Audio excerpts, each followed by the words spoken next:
So, was the question outside of Bastille or outside of music? Outside of Bastille and music. Let's Right. stay out of music. Fine. Being bad at football, but enjoying it muchly. That's soccer to you lot. Living vicariously through my young children, hoping they're going to be either amazing gymnasts or something like that. No pressure. At the minute, they just like diving head first in that massive foam pit. That's about it. But such promise.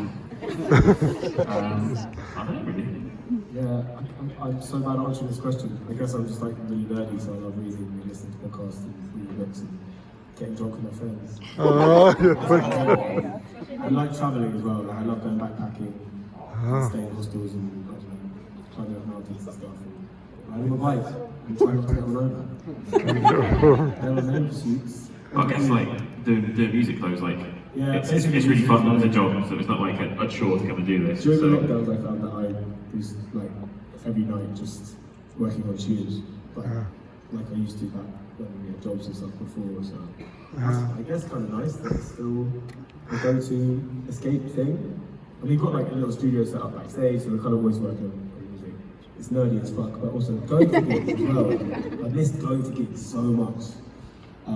Anyway, that's my entire life story. I'm Dan. Thank you, Mike. One of Dan's hobbies is not being run over. So if any of you guys want to try that hobby out, Big fan of Frogger. I'm just a nerd man, fucking Magic the Gathering, Dungeons and Dragons. And like just games and yeah, that's kind of it really. Like it's clear that none of us hang out outside of work. Like, so mismatched. But yeah, no, that's nice. It's good. Excellent. Hayden Anderson, where's Hayden? Hayden wants to know if you can sing Happy Birthday to him. Everybody. What's your I want to budget? hear us.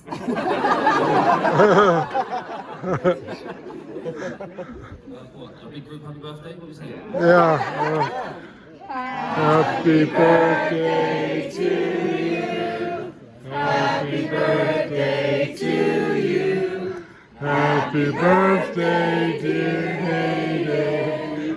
Happy birthday to you. All right. Is it your birthday? Got a lot of checks to write, man. Yeah. Also, is it your birthday February? No, alright. Okay, Hannah Anderson. Oh, And so you're not related? no, not at all. No. Hannah wants to know if you all get weirded out by people putting tattoos of or relating to you on their bodies. Because I have one down my leg, so you have to look at it. Oh, look at that. Whilst somebody asked this question, was a thing like this in the UK. Right. And I was like, well, I don't really find it weird, except this one person showed me her leg, which had my face on it. And she was like, oi, I'm here. And I haven't seen Or this the one. girl that has like the weird one that you guys all named. She's in the Stormers group that probably a bunch of us are in, but yeah. Is this Fuzzy Tinkles the Fuzzy Hedgehog? Tinkles. It was, yeah, the hedgehog was. Yeah, has that been done? She did it, She's yeah. got Fuzzy Tinkles tattooed on her. That's incredible. Yeah. She made a hedgehog with a Bastille triangle in it and asked us to name it.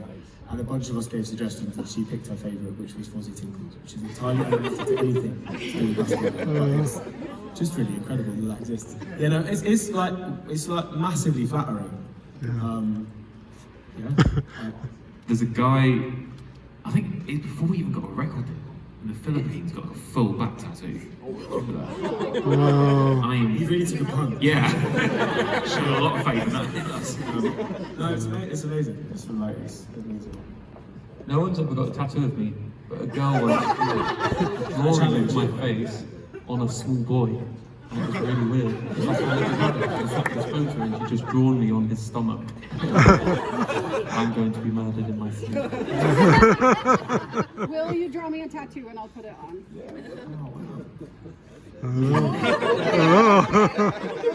Okay. Where's Jason Arnott? There's Jason. Right there, Jason. Jason asks, what's the funniest thing that's ever happened at one of your live shows? Does me getting electrocuted kind of funny? Oh. It does I was trying to climb onto a speaker at this venue, I think it was in Wales, and I grabbed the cable and I was like, I'm currently singing, but on the front row, because I think my face is like palsied slightly, and so the front row were in hysterics, which is a really nice gut reaction with those situations. It's like, what will happen when I see someone get electrocuted? Apparently, all just laugh. I guess it was funny to a lot of people, and I survived, so it wasn't massive. What's the funniest thing that's ever happened to you on stage? It was that. It's got to be number one. Because like, obviously, like, when we're on stage, like, Dan wanders around so much, and like, I don't always know where he is. But because we've got these inner monitors, and so like in here I have like precisely what I want to hear on stage, and often it's quite a lot of Dan's vocal. And to hear him be like, something else. And then I look around and he's like,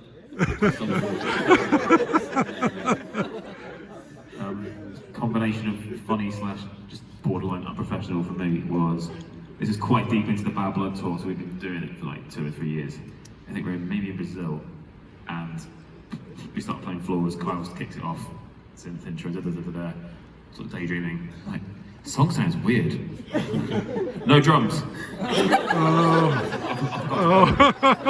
just sat there listening to it.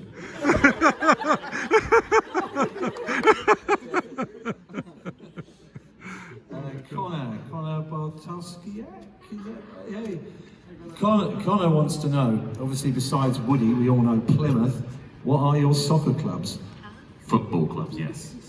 My preferred football ensemble is Tottenham Hotspurs, who are from North London. This is a very strange question for an American audience. They're the bestest team, aren't they, Wood? Yeah, sure. They've got all the best footballists. They're the best footballist in their postcode. Tottenham Spurs. You North London soccer chickens. When I was a kid, it was Chelsea, but it's AFC Wimbledon now, Yeah, who are like local to where I live. Down to I can't Wimbledon say I'm fans an twice a avid year. supporter, but I follow them when they play Plymouth and win. That's when I'm happy. Did you last time, mate? What about you? I'm glad this is full of football in-jokes. Like, just soccer in-jokes. Chuck some more, mate. Like, only one person knows what the fuck's all. I support Queen's Park Rangers, and yeah, that's the kind of that's what I expected from I guess we'll move on to maybe something. It's a game of 2 hours, mate. I think we'll move on. Arsenal. So sorry. Devon Beischringer? Where's Devon? There's Devon. Devon wants to know what are your favourite places to eat when touring in the US? In and out.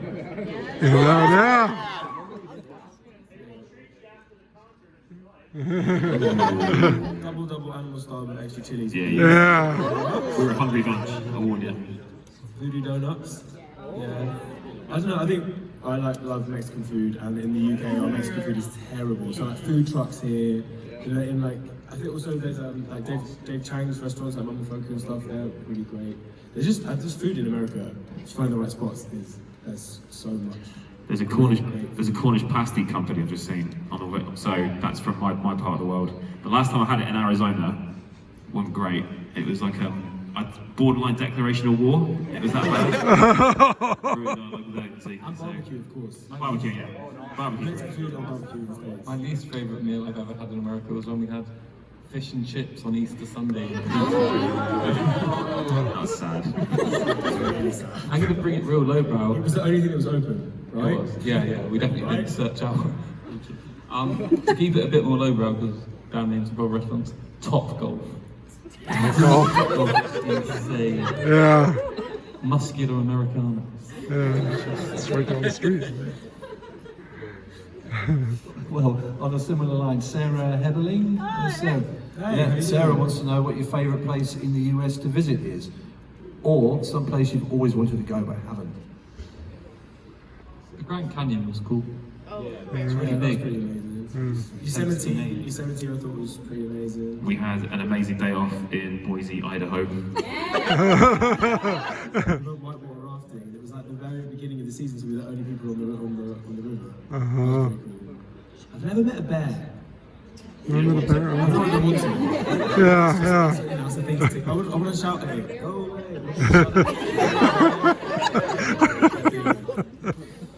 Sure. You can tell we're tourists. I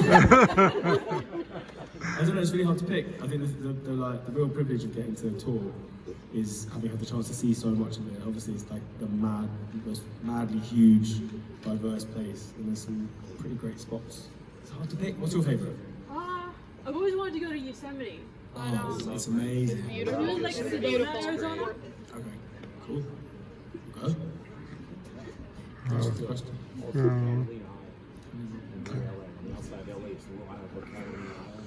Oh, okay. Irie Douville. Right, what are you guys doing? Hello, how you doing? Irie specifically wants to know from Dan, what's your next step with your hair? We all want to know this. I was going to say that again. No! Don't do it! No. Don't do it! Triangle into the side of your head. Wow. I guess that's the next logical step, isn't it? I mean, I don't know. Would you ever? Okay, wait. Another Anything's one. possible. Another one, if I may permit it. Would you ever shave any of the guys' names off your head?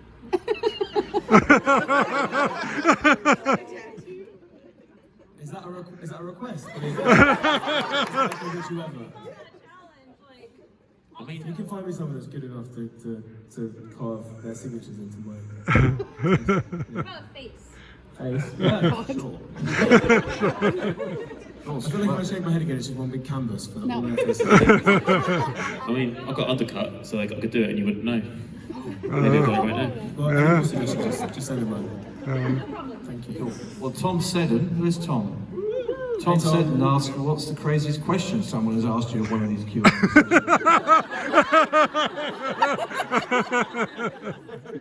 That's funny. So nothing properly unhinged, I don't think. I was thinking that. Big nose. Will's going. Your Luckily, Mr. Meredith is able to vet them. Oh, I pick the crazy ones, don't you worry. Leota Pearson. Hey, Leota. Leota wants to know what the first song you ever remember hearing was on the radio. Wow. Just the first song. That you ever remember? Mrs. Do you remember? Robertson.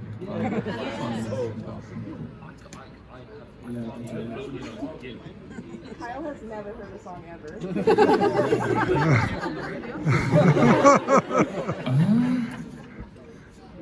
I guess because my dad's a guitarist and singer locally at home, so it would be one of his bands. Maybe like the Beatles, like Saw Her Stand in There, but a cover. I don't know. Is that on the radio? I mean, could have been if someone recorded it. The first single I ever owned was "Killing Me Softly" by the Fugees. So I was Oh, gonna say, wow. Killing softly, wow. such a great tune. Yeah. The vocal is nuts. My mum used to love the Osmonds, so she always had that on in the car. Oh, You can visit them in Utah. This is what. Hey. Donnie's around the corner. yeah.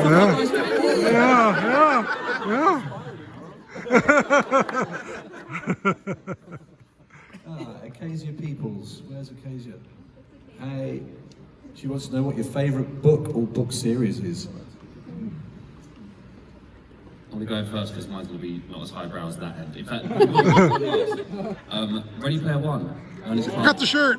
I'm obsessed with it, and it ties in so much with like this album and stuff. Not as a direct reference, but well, not that I know of, but I think it just overlaps so much. And then the film came out, and that was fine. Kyle, But the book is. agree with you. Oh yeah, I read the second book. Yeah. It's good. The first one's the first one. It's amazing. Yes. But yeah, the second one out. So if you want to crash that first, get in there. Ready Player 2, it's called. Yes. Really imaginative titles. Dan, is that enough time for you to have thought something?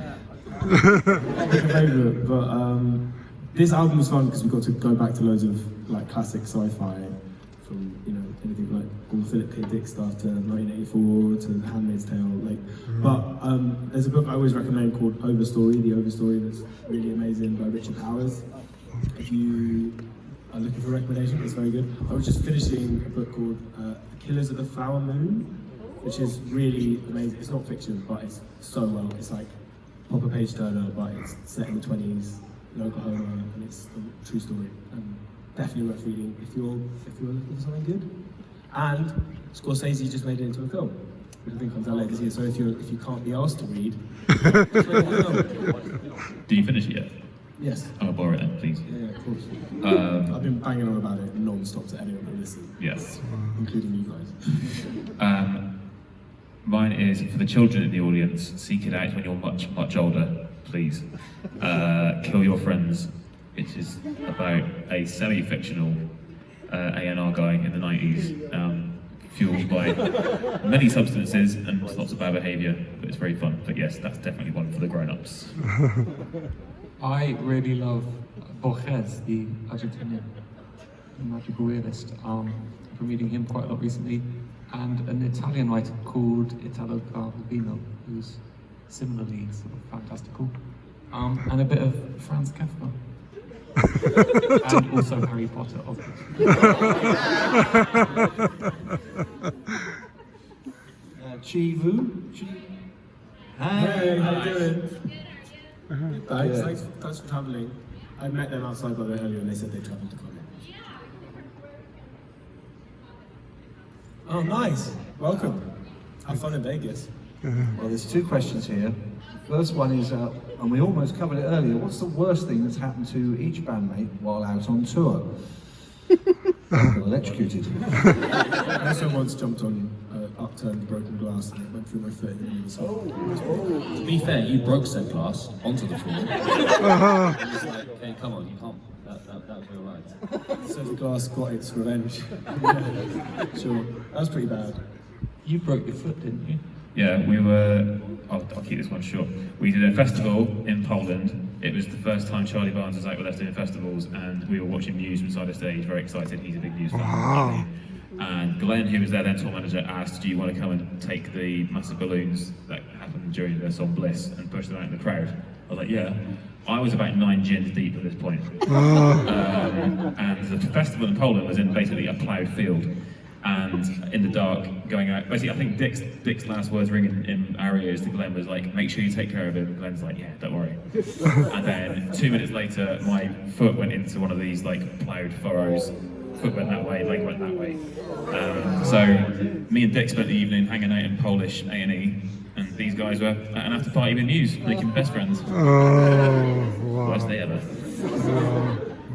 Wow. Have you injured yourself? Yeah, syphilis. I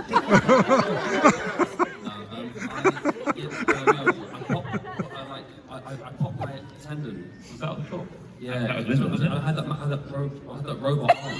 Remember? So I had a weird robot arm that I couldn't move it. It was like all locked in place. It was weird. And then you turn into a drinking game because you get the angle right, and you lock it in place. Whoever can finish the drink. It's amazing. So it took so much longer to heal because we kept playing the game. Yeah, that was it. So I'm the only one who's never been injured on tour. Yet. Knock on wood right now, knock. Okay, and the other question is, what's each bandmate's worst dream or nightmare? Basically, which is the worst nightmare? I don't know whether that means one that could happen or one that you have had. Oh, we're ending with some really happy ones, aren't we? What's your worst nightmare? 5 more years of Boris? Yeah, get Oh, yeah. Yeah. Scum.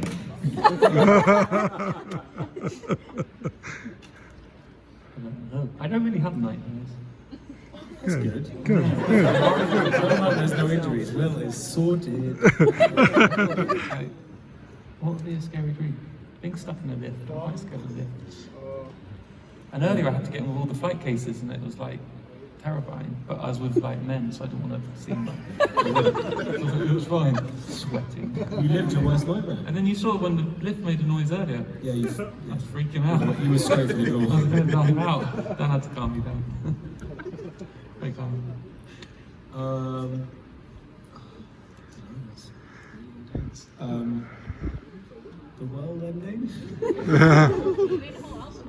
Yeah.